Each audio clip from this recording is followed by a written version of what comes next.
अस्सलामुअलैकुम गाइस, उम्मीद है कि आप सब लोग खैरियत से होंगे और ठीक ठाक होंगे। The topic of our today's presentation is scoring of Rorschach ink blot test. Last video में हमने administration of Rorschach ink blot test को डिस्कस किया था। आज हम उसकी स्कोरिंग को डिस्कस करेंगे। So let's start. Scoring of Rorschach ink blot test. Responses of subject are scored according to at least 5 dimensions including location, determinant, form quality, content, frequency of occurrence which is also called popular responses. Rorschach ink blot test की जैसे कि हम scoring को discuss कर रहे हैं, हमारे पास at least 5 dimensions होती हैं। हम इन 5 डायमेंशंस के अकॉर्डिंग इंक ब्लॉट्स को स्कोर करते हैं, जिसमें सबसे पहले है हमारे पास लोकेशन, सेकंड है डिटर्मिनेंट, थर्ड है फॉर्म क्वालिटी, फोर्थ है कंटेंट, फिफ्थ है फ्रीक्वेंसी ऑफ अकरेंस। अब हम इसको डिटेल में डिस्कस करेंगे वन बाय वन। फर्स्ट हमारे पास है location. Location of responses refers to the area of the ink blot that is used. It means के इंक ब्लॉट का कितना एरिया आपका क्लाइंट यूज़ कर रहा है for response. To facilitate determining the location, a small picture of each card known as location chart is provided. If necessary, on rare occasions, an examiner may give a pencil and ask the subject to outline the perception on the location chart. अच्छा, अब होता क्या है कि जैसे कि हम scoring को डिस्कस कर रहे हैं, तो जैसे कि कार्ड उसके पास होता है, आपके क्लाइंट के पास। अब उन्होंने जो है, अब हमने ये देखना है कि आपका जो क्लाइंट ने जो रिस्पॉन्स किया है, उसने वो होल कार्ड को परसीव किया है या फिर उसने कार्ड का जो इंक ब्लॉट है उसके एक पार्ट को जो है परसीव किया है। ठीक है। अच्छा, अब समटाइम्स क्या होता है कि कुछ सिचुएशन ऐसी होती हैं कि आपको जो है लोकेशन का पता नहीं चल रहा होता। मतलब आपको ये नहीं पता चल रहा कि आपका जो क्लाइंट जो रिस्पॉन्स कर रहा है उसने कौन सी लोकेशन को, कौन से इंक ब्लॉट के पार्ट को यूज़ किया है। तो उसके लिए आप उसको, एक छोटा सा कार्ड होता है, उसके ऊपर भी वही शेप बनी हुई होती है इंक ब्लॉट की, जो कि उस बड़े वाले कार्ड पे होती है, तो उसको कहा जाता है लोकेशन चार्ट। हम वो लोकेशन चार्ट जो है, हम उसको अपने क्लाइंट को प्रोवाइड करते हैं और उसको पेंसिल देते हैं और उसको कहते हैं कि आपने जो चीज़ परसीव की है वो आप इस लोकेशन चार्ट के ऊपर मुझे आउटलाइन करके दें, ताकि मैं भी उस चीज़ को परसीव कर सकूं। ठीक है। In scoring for location, the examiner notes whether the subject use the whole blot, a common detail or an unusual detail. अब हम लोकेशन की स्कोरिंग कैसे कर रहे होते हैं। अब जो एग्जामिनर है वो ये नोट करता है कि आपका जो क्लाइंट है उसने होल ब्लॉट को यूज़ किया है। अगर वो होल ब्लॉट को यूज़ कर रहा है, मतलब उसने पूरे इंक ब्लॉट को देखते हुए उसने एक चीज़ परसीव की है, तो हम उसको स्कोर करते हैं कैपिटल W। अगर वो कोई कॉमन डिटेल जो है वो परसीव कर रहा है तो हम उसको कैपिटल D करेंगे। और अगर वो अनयूजुअल डिटेल, मतलब कि इतनी कॉमन नहीं है, मतलब कुछ लोग जो हैं वो उस चीज़ को परसीव करते हैं, तो उसको हम स्कोर करेंगे कैपिटल D और small d। If the client uses the white space area of the card we scored S। अगर आपका क्लाइंट जो है वो कार्ड का वाइट एरिया यूज़ कर रहा है, मतलब जो बैकग्राउंड है, ठीक है, जिसके ऊपर वो इंक ब्लॉट बना हुआ है, वो कौन सा कार्ड है, वाइट कलर का कार्ड है जिसके ऊपर वो इंक ब्लॉट है। तो अगर आपका जो क्लाइंट है वो उसके बैकग्राउंड को यूज़ कर रहा है आपके कार्ड के, तो हम उसको एस स्कोर करते हैं। Normal subjects typically produce a balance of W, D and D responses. जो नॉर्मल सब्जेक्ट्स होते हैं, टिपिकली उनके जो रिस्पॉन्सेज होते हैं उसमें एक बैलेंस होता है। अच्छा, अब इससे क्या मतलब है। When the subject's pattern deviates from the typical balance, the examiner begins to suspect problems. सबसे पहले बैलेंस और अनबैलेंस होने से क्या मतलब है, पहले मैं आपको ये बताती हूँ। जैसे अगर टोटल हमारे पास होते हैं 10 कार्ड्स, ठीक है, अब हमने वो 10 कार्ड्स एडमिनिस्टर करने। अब फोर सपोज कि आपने जो है, आपका जो क्लाइंट है उसने फर्स्ट 3 कार्ड्स के ऊपर जो है वो होल लोकेशन को यूज़ किया है, मतलब होल ब्लॉट को यूज़ किया है रिस्पॉन्स के लिए। फोर्थ पे वो एकदम जो है वो अनयूजुअल डिटेल जो है रिस्पॉन्स कर रहा है, ठीक है। फिर दो दो पे उसने अनयूजुअल किया, फिर वो वापस जो है वो होल ब्लॉट को यूज़ कर रहा है। ठीक है। तो जब आप इस तरह देखते हो कि क्लाइंट आपका जो है इस तरह के रिस्पॉन्सेज कर रहा है, तो आप जो है वो समझ जाते हो कि कोई साइकोलॉजिकल प्रॉब्लम है। ठीक है, मतलब जो बैलेंस है उसके रिस्पॉन्सेज का वो डेविएट हो रहा है। ठीक है, तो इसको कहा जाता है कि जब आपके क्लाइंट के रिस्पॉन्सेज में जो उसका जो बैलेंस है वो डेविएट हो जाए, तो जो एग्जामिनर है वो साइकोलॉजिकल प्रॉब्लम्स सस्पेक्ट करना स्टार्ट कर देता है। However, no one has been able to demonstrate that a particular deviation is linked to a specific problem. अच्छा, अब ये कोई नहीं बता सकता कि कार्ड 3 पे जो है उसने इस तरह का रिस्पॉन्स किया है तो उसको ये साइकोलॉजिकल डिसऑर्डर होगा। कार्ड 6 पे उसने जो है अनयूजुअल डिटेल रिस्पॉन्स की है, इस वजह से उसको ये वाला प्रॉब्लम होगा। ठीक है, no one has been able to demonstrate that a particular deviation is linked to a specific problem. Okay, a substantial deviation from what is typical or average suggests different possibilities. ठीक है, कुछ possibilities मतलब हम एक guess कर सकते हैं कि हाँ अगर यहाँ पे जो है deviation हुई है तो ये हो सकता है। ठीक है, the subject may have a perceptual problem associated with certain types of brain damage or severe emotional problems.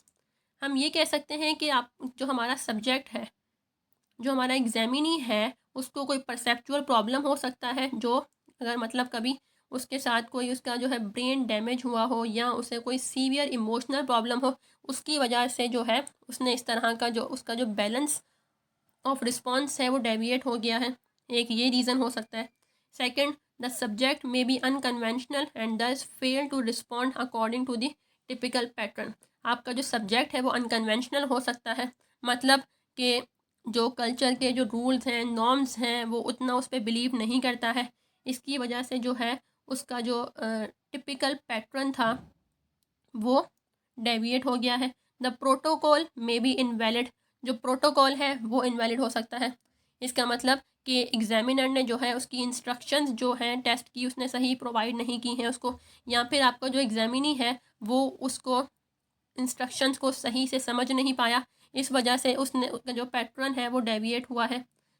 इसके अलावा एक और रीज़न ये भी हो सकता है कि जो relative proportion of WD responses varies with maturational development. एक और रीज़न ये हो सकता है कि जैसे जैसे आप डेवलप हो रहे होते हो वैसे वैसे आपकी जो परसेप्शन है वो भी बढ़ रही होती है। ठीक है, अगर मैं बात करूँ रोशाक का एक टेस्ट एक बच्चे पे अप्लाई करती हूँ, ठीक है, तो फिर उसका जो रिस्पॉन्स होगा वो यूजुअली होल ब्लॉट को रिस्पॉन्स करेगा। ठीक है, होल ब्लॉट को परसीव करेगा, फिर होल ब्लॉट को रिस्पॉन्स करेगा। ठीक है, क्योंकि उससे अभी उसकी जो नॉलेज है अभी इतनी ज़्यादा नहीं है, वो ऑब्जेक्ट्स को इतना नहीं जानता है कि उसको पता चल सके कि हाँ इसका जो इतना ये जो छोटा सा अगर मैं इस पार्ट को जो है मैं इसको ये कह सकता हूँ, ये वाला पार्ट जो है ये हो सकता है। ठीक है, लेकिन अगर हम एडल्ट से करवा रहे हैं तो उसकी अंडरस्टैंडिंग ज़्यादा होती है, उसको नो हाउ ज़्यादा है।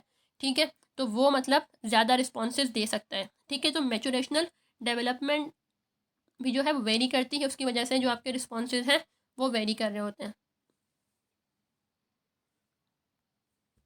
नेक्स्ट जो हमारे पास डायमेंशन है वो है डिटर्मिनेंट।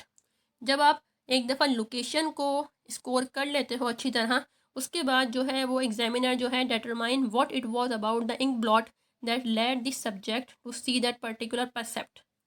ठीक है, इंक ब्लॉट में ऐसा क्या है, ठीक है, जो के सब्जेक्ट को एक पर्टिकुलर परसेप्ट को देखने पे लेड कर रहा है। ठीक है, मजबूर कर रहे हैं। ठीक है, मतलब इंक ब्लॉट में कोई ऐसी चीज़ होगी ना जो जिसकी वजह से जो क्लाइंट है वो उसको देख के रिस्पॉन्सेस करते हैं। ठीक है, अब हम देखते हैं वो क्या चीज़ें। At least 4 properties of an ink blot में डिटरमाइन और लेड टू अ रिस्पॉन्स। ठीक है, इंक ब्लॉट की ऐसी एटलीस्ट हमारे पास 4 प्रॉपर्टीज़ होती हैं इंक ब्लॉट में, जो कि एक सब्जेक्ट को जो है वो इंक ब्लॉट में कुछ नज़र आता है। ठीक है, वो जिसकी वजह से वो रिस्पॉन्स कर रहे होते हैं। उसमें सबसे पहले है इंक ब्लॉट की फॉर्म या उसकी shape, its perceived movement, its colour and shading. ये वो 4 प्रॉपर्टीज़ होती हैं इंक ब्लॉट में जो कि एक सब्जेक्ट को लीड करती हैं to response. If the subject uses only the form of the blot to determine the response, then the response is scored F and is called pure form response. अगर आपका subject आपका client जो है वो blot की form को use कर रहा है, मतलब वो जो है उसकी शेप को देखते हुए जो है वो रिस्पॉन्स कर रहा है, तो हम उसको स्कोर करेंगे F, और इसको प्योर फॉर्म रिस्पॉन्स कहा जाता है। ठीक है, अब कैसा होता है ये रिस्पॉन्स, इसको मैं आपको एग्जाम्पल के थ्रू बताती हूँ।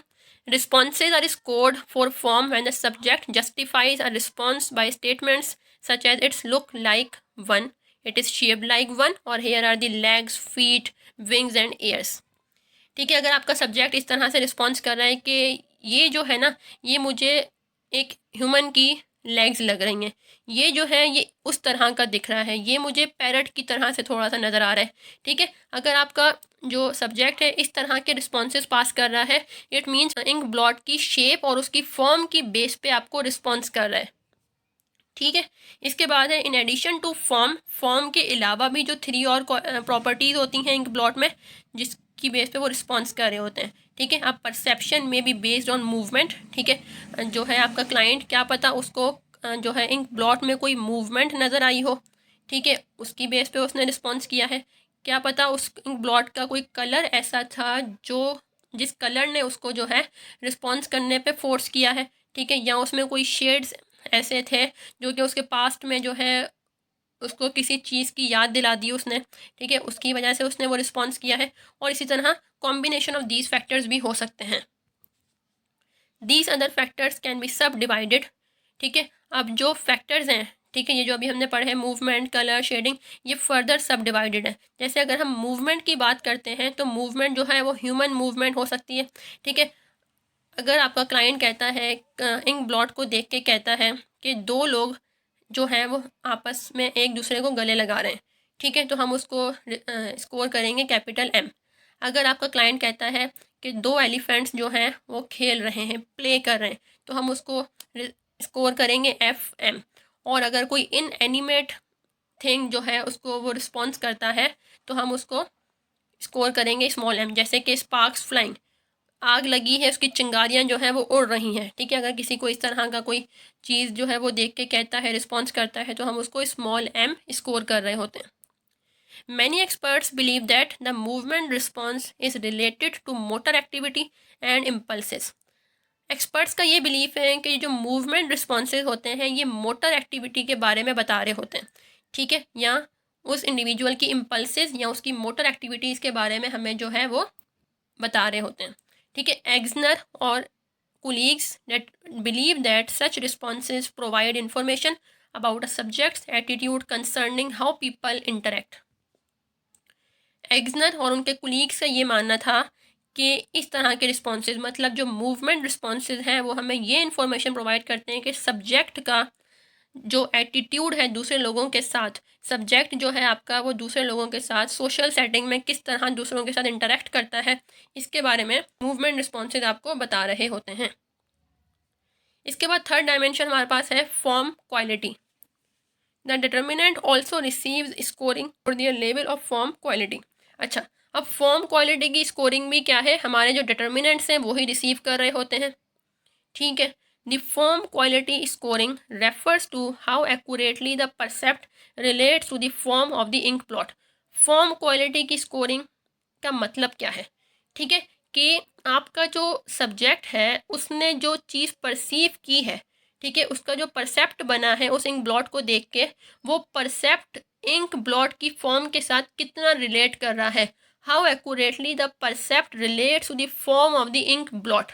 फॉर्म मतलब इंक ब्लॉट की शेप के साथ परसेप्ट कितना रिलेट कर रहा है, इसको कहा जाता है form quality. Example, an angel on card 1।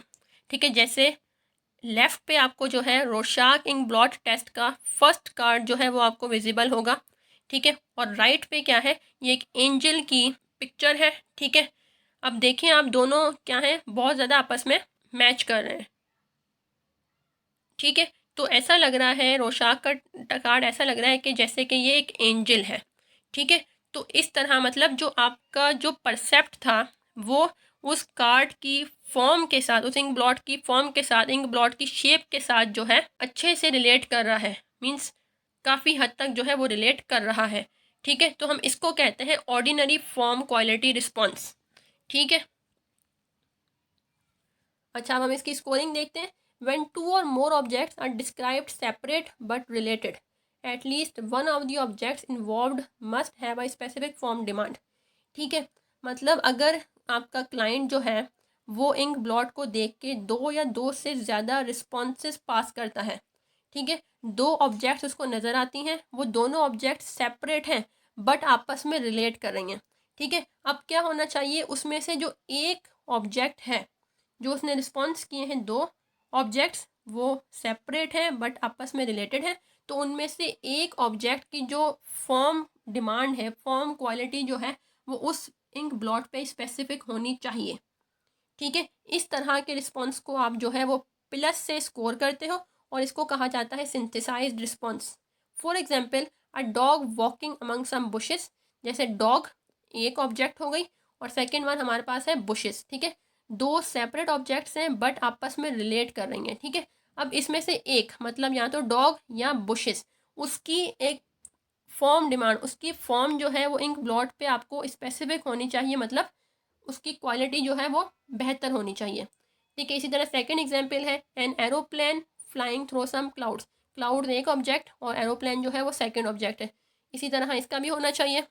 Second क्या है, when an area of the blot is identified as a single object that has features that create a natural form demand.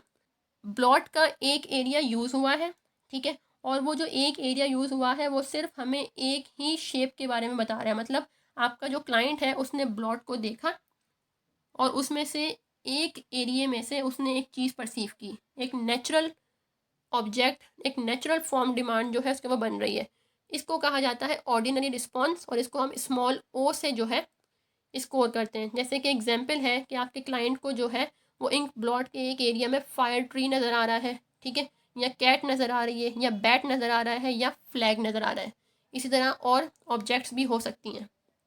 तो इसको आप ऑर्डिनरी रिस्पॉन्स ओ से score करोगे। फिर हमारे पास है व्हेन टू और more objects are described as separate but related.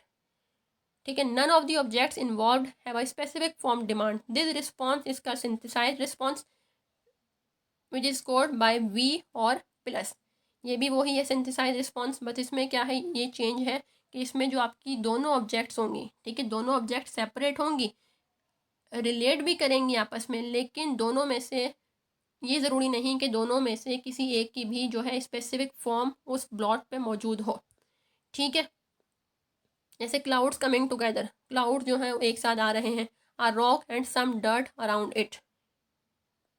ठीक है, इसको आप क्या रिस्पॉन्स, इसको आप स्कोर करोगे वी या फिर प्लस साइन से। ठीक है, लास्ट हमारे पास है when an object is reported that has no specific form demand, this response is called vague response. अगर आपका क्लाइंट जो है इस तरह का रिस्पॉन्स करता है जिसकी कोई फॉर्म जो है, कोई स्पेसिफिक फॉर्म उस ब्लॉट पर मौजूद नहीं है, ठीक है, वो उससे मतलब इतना एक्यूरेटली रिलेट नहीं कर रहा उसका परसेप्ट और ब्लॉट की फॉर्म, तो आप उसको वेग रिस्पॉन्स कॉल करते हो और उसको कहा जाता, उसको आप स्कोर करते हो वी से। ठीक है, जैसे कि एग्जांपल है cloud, the sky, the colours of sunset. ठीक है, अब क्लाउड, स्काई और कलर्स ऑफ सनसेट ये ऐसी ऑब्जेक्ट्स हैं, ये ऐसी चीज़ें हैं जिसकी कोई स्पेसिफिक शेप जो है वो आप ब्लॉट पे नहीं देख सकते हो। ठीक है, ये मतलब एक मिक्स टाइप सा होता है ना, उस तरह से आपको शो होगा। ठीक है, इसके अलावा और भी बहुत सारी स्कोरिंग है, लेकिन मैंने अभी थोड़ी सी यहाँ पे रखी है क्योंकि फिर वीडियो बहुत ज़्यादा बड़ी हो जाती। ठीक है, इसको आप बुक से जो है वो और अंडरस्टैंड कर सकते हैं।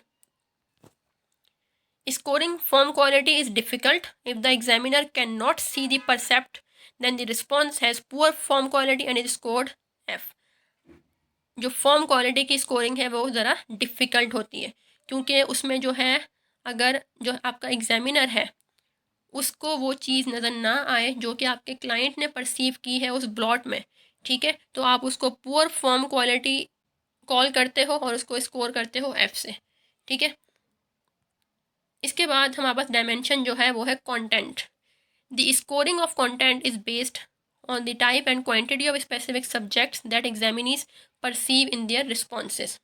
अच्छा, अब कंटेंट की स्कोरिंग जो है वो ईजी है। ठीक है, ये आपकी बेस कर रही होती है कि जो आपके सब्जेक्ट्स हैं उन्होंने किस टाइप का कंटेंट रिस्पॉन्स किया है या किस क्वांटिटी ऑफ रिस्पॉन्सेज जो है उन्होंने रिस्पॉन्स किए हैं। ठीक है, each Rorschach system uses different lists of content categories.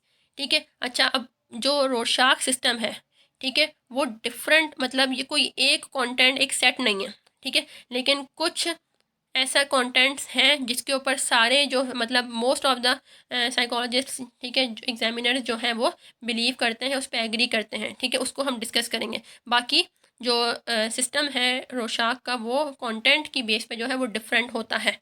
ठीक है, अब जो जिस पे वो एग्री कर रहे हैं उसको हम देख लेते हैं। अच्छा, सबसे पहले अब ये पूरा एक मैंने टेबल बनाया हुआ है, इसमें जो है हमारा कैटेगरी है, सिंबल है, क्राइटेरियन है। ठीक है, कैटेगरी क्या है? Whole human. ठीक है, अच्छा अगर कोई बंदा जो है इस तरह का रिस्पॉन्स कर रहा है, for response involving the whole human form. ठीक है, अगर वो कह रहा है कि मुझे जो है ये जो ब्लॉट बना हुआ है, ठीक है, ये मुझे उस इंडिविजुअल की तरह का जो है ना, थोड़ा मतलब उसके कुछ फीचर जो है ना मुझे यहाँ पे नज़र आ रहे हैं। ठीक है, तो इस तरह होल ह्यूमन को अगर वो बंदा परसीव कर रहा है, आपका क्लाइंट, ठीक है, तो हम उसको स्कोर करेंगे कैपिटल एच। ठीक है, और ह्यूमन डिटेल क्या है? अगर वो इनकम्प्लीट ह्यूमन फॉर्म को परसीव कर रहा है, मतलब वो कहता है कि ये जो है ये इसकी लेग्स हैं, ये इसकी हैंड है, ये इसकी नोज़ है। ठीक है, मतलब वो कार्ड को देख के इस तरह के रिस्पॉन्सेज अगर पास कर रहा है, तो आप इसको एच डी सिम्बल से जो है वो स्कोर करते हो। और ये कैटेगरी कौन सी होगी? ह्यूमन डिटेल की। इसी तरह हमारे पास होल एनिमल है। अगर आपका जो क्लाइंट है वो होल एनिमल को परसीव कर रहा है, जैसे बेयर हो गया, बैट हो गया, ठीक है, तो आप उसको कैपिटल ए से जो है वो स्कोर करते हो। इसके बाद एनिमल डिटेल, इसी तरह जैसे ह्यूमन डिटेल थी कि अगर इनकम्प्लीट एनिमल डिटेल आपका क्लाइंट जो है वो रिस्पॉन्स करता है, तो आप ए डी से उसको स्कोर करोगे। लैंडस्केप, अगर माउंटेन, रिवर, आइलैंड रिस्पॉन्स करता है तो एल एस। अगर स्केलेटन, मसल्स, स्कल, ब्रेन वगैरह जो है एनाटॉमी से रिलेटेड अगर आपका जो क्लाइंट है वो रिस्पॉन्सेज कर रहा है, ठीक है, तो फिर आप उसको ए एन से स्कोर करोगे। इसके बाद अगर साइंस से रिलेटेड आपका क्लाइंट कोई रिस्पॉन्स दे रहा है, जैसे cars, Motors, weapons, like that, तो फिर आपका जो आप जो हो वो उसको एस सी से स्कोर करोगे। इसी तरह हमारा ब्लड है, क्लाउड है, क्लॉथिंग है, बॉटनी से रिलेटेड, फूड से रिलेटेड, जियोग्राफी से रिलेटेड, सेक्स से रिलेटेड, फायर और आर्ट से रिलेटेड अगर आपका क्लाइंट रिस्पॉन्स करता है, तो आप उसी हिसाब से उसको जो है वो स्कोर करते हो। लास्ट हमारे पास जो डायमेंशन है स्कोरिंग की, वो है फ्रीक्वेंसी ऑफ अकरेंस, जिसको हम पॉपुलर रिस्पॉन्सेज भी कहते हैं। ठीक है, ये भी बहुत ईजी है। Rorschach popular responses refers to the presence of frequently perceived responses. इसमें क्या होता है कि आपका क्लाइंट जो है वो इंक ब्लॉट को देखते ही क्या रिस्पॉन्स कर रहा है। ठीक है, मतलब एक फ्रीक्वेंट रिस्पॉन्स कर रहे होते हैं। कुछ पॉपुलर रिस्पॉन्सेज हैं जो अभी मैं आगे आपको बताऊंगी कि किस कार्ड के जो है वो कौन से पॉपुलर रिस्पॉन्सेज जो हैं वो यूजुअली होते हैं। ठीक है, मतलब आपके क्लाइंट के पास जो कार्ड है वो उसको देखते ही क्या रिस्पॉन्स कर रहा है। ठीक है, तो वो मतलब होल कार्ड को भी यूज़ कर सकता है, जो है अनयूजुअल डिटेल को भी यूज़ कर सकता है। ठीक है, लोकेशन जो है वो वेरी कर सकती है। ठीक है, अच्छा जैसे हमारे पास कार्ड 1 है अगर, ठीक है, उसकी लोकेशन मतलब आपके क्लाइंट ने होल लोकेशन को परसीव किया है और कार्ड 1 है। ठीक है, तो उस पर जो यूजुअली जो क्लाइंट्स हैं वो बैट को परसीव करते हैं। ठीक है, मतलब फ्रीक्वेंटली वो आंसर करते हैं बैट, इट्स लाइक बैट। ठीक है, क्यों करते हैं? क्योंकि उसका with the true apex of the blot being identified as the top portion of the bat and always holding the whole blot. ठीक है, हमेशा बैट को वो जो है वो होल ब्लॉट को यूज़ करके ही परसीव कर रहे होते हैं, क्योंकि उसकी जो शेप होती है ना, कुछ पोर्शन जो है कार्ड का वो बैट की लाइक का बैट की तरह का होता है, इस वजह से वो उसको बैट रिस्पॉन्स करते हैं। इसी तरह कार्ड 1 पे एक और रिस्पॉन्स आता है बटरफ्लाई, ये भी एक पॉपुलर रिस्पॉन्स है। ठीक है, कार्ड 2 पे जो है वो कॉमन डिटेल का रिस्पॉन्स आता है, जैसे कि एनिमल हो गया, बेयर हो गया, डॉग हो गया, एलिफेंट और लैम्ब लाइक रिस्पॉन्सेज आते हैं। कार्ड 4 पे होल रिस्पॉन्स भी आता है और कॉमन डिटेल रिस्पॉन्स भी आता है। ठीक है, जैसे कि ह्यूमन लाइक फिगर हो गई, giant, monster, science fiction creature, इस तरह के जो रिस्पॉन्सेज जो हैं वो हमें कार्ड 4 पे मिल रहे होते हैं। ठीक है, इसी तरह कार्ड 5 पे भी हमारे पास बटरफ्लाई का रिस्पॉन्स जो है वो फ्रीक्वेंट है, पॉपुलर रिस्पॉन्स है। इसके बाद कार्ड 6 में जो है animal skin, hide, drug, peeled, इस तरह के रिस्पॉन्सेज जो है वो हमें कार्ड 6 पे मिल रहे होते हैं। इसी तरह कार्ड 7 पे ह्यूमन हेड और फेस लाइक, 8 पे होल ह्यूमन फिगर, 9 पे ह्यूमन और human like figure such as witches, giants, science fiction creatures और सो ऑन। इसी तरह कार्ड जो 10 है उस पर भी हमें कॉमन डिटेल मिल रही होती है, जैसे कि spider with all appendages restricted to the D1 area. ठीक है, इस तरह के जो हमें रिस्पॉन्सेज मिल रहे होते हैं।